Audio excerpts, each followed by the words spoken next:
Donald Trump মার্কিন president হিসেবে দায়িত্ব নেওয়ার পর শিক্ষা নিয়ে নানা পদক্ষেপ নেন, যার অন্যতম ছিল বিশ্ববিদ্যালয়গুলোর তহবিল কমানো নিয়ে ট্রাম্পের সঙ্গে সবচেয়ে বেশি তর্ক বিতর্ক হয়েছে হার্ভার্ড বিশ্ববিদ্যালয় কর্তৃপক্ষের, যা আদালত পর্যন্ত গড়িয়েছে।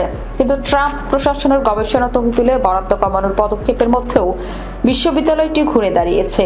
2025 অর্থ বছরের বিশ্ববিদ্যালয়টির তহবিল প্রায় $400 কোটি বেড়ে 56.9 বিলিয়ন ডলারে দাঁড়িয়েছে।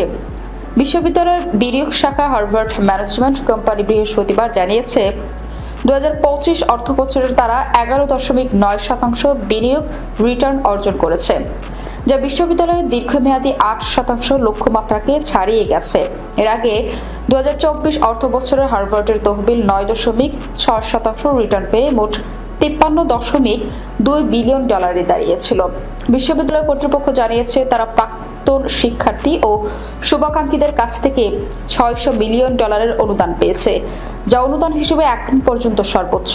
ট্রাম্প প্রশাসনের বরাদ্দ কমানোর সিদ্ধান্তের পরই হার্ভার্ড বিশ্ববিদ্যালয়ে অনুদান বেড়েছে।